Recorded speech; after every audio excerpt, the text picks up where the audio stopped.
तर बघा झालेत की नाही एकदम कुरकुरीत हे ब्रेड रोल. पावसाळ्यामध्ये कोणताही गरमागरम पदार्थ घरी बनवण्याची एक मजाच वेगळी आहे.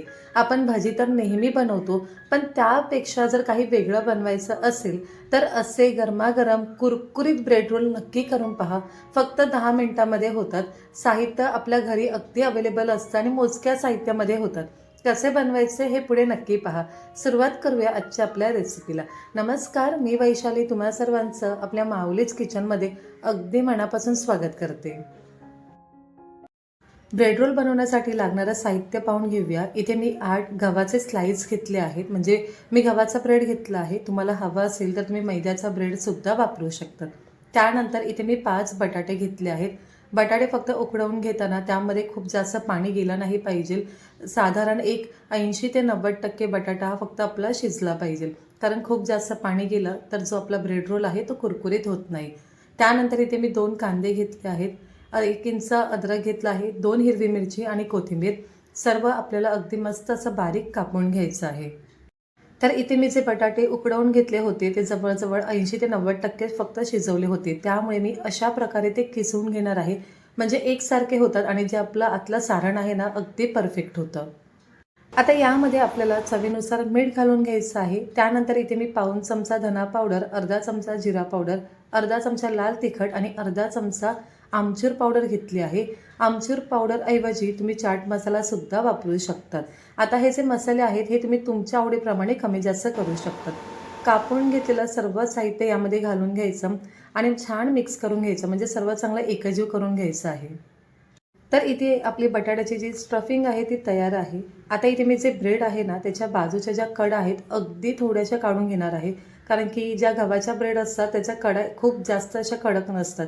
तरीही आपला जो रोल आहे तो व्यवस्थित बंद होण्यासाठी ज्या कडा आहेत ना त्या अगदी थोड्या थोड्या आपण चाकूने कापून घेणार आहोत.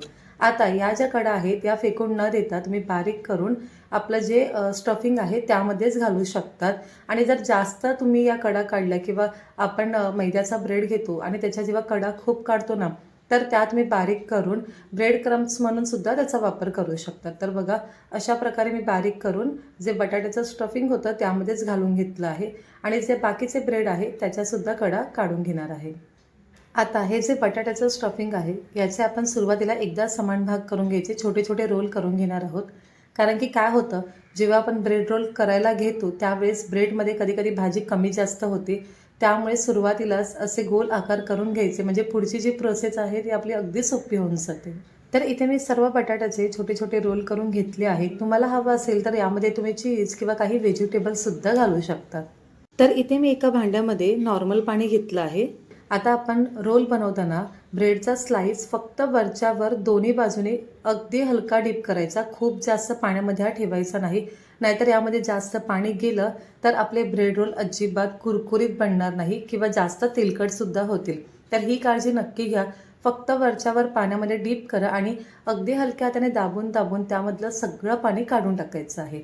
आता सर्व पाणी काढून झाल्यावर जे आपण बटाट्याचे जे स्टफिंग करून घेतले आहे ते मध्ये ठेवायचे आणि हा रोल व्यवस्थित बंद करून घ्यायचा. तर याला काहीही लावायची गरज नाही. आपण जे ब्रेड आहे ते पाण्यात डीप केल्यामुळे ना त्याला ओलसरपणा येतो आणि रोल अगदी मस्त तयार होतो. तर बघा पहिला रोल इथे परफेक्ट असा तयार झाला आहे. दुसरा रोलसुद्धा एक करून दाखवते. ब्रेडचा स्लाइस फक्त वरच्यावर पाण्यात डीप करायचा, सर्व पाणी काढून घ्यायचं आणि त्यानंतर मस्त असा रोल करायला घ्यायचा. आता इथे तुम्हाला हवं असेल तर तुम्ही यामध्ये रोल करताना आतमध्ये चीजसुद्धा घालू शकतात. म्हणजे बटाट्याची जी भाजी आहे त्यामध्ये छोटे छोटे चीजचे क्यूब करून जर ठेवले तर मस्त असा हा चीजी तुमचा ब्रेड रोल तयार होईल. तर इथे मी सर्व ब्रेड रोल तयार करून घेतले आहेत. मला फक्त डीप फ्राय करायचे आहेत. आता जर तुम्ही जास्त बनवले आणि तुम्हाला फ्रीजमध्ये ठेवायचं असेल तर एखाद्या हवाबंद डब्यामध्ये ठेवून दुसऱ्या दिवशी ते फक्त बाहेर काढा. रूम टेम्परेचरवर आल्यावर मस्त डीप फ्राय करू शकतात.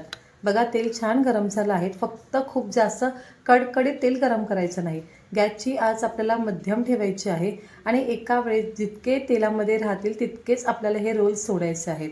तेलामध्ये सोडल्यावर साधारण अर्धा मिनिट अजिबात याला झारा किंवा चमचा लावू नका.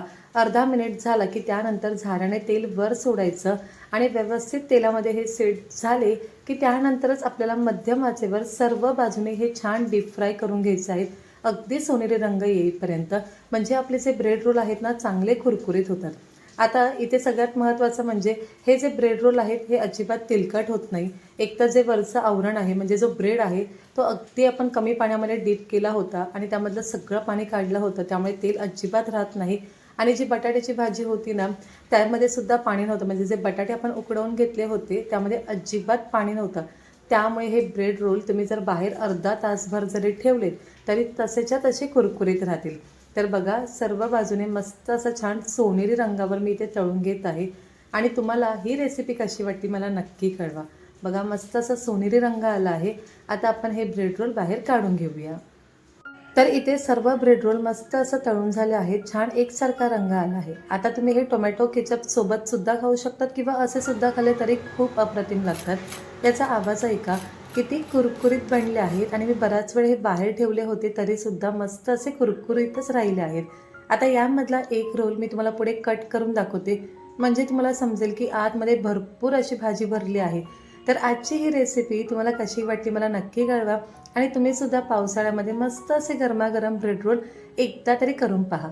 पुन्हा भेटूया अशा छानशा आणि नवीन रेसिपीसोबत.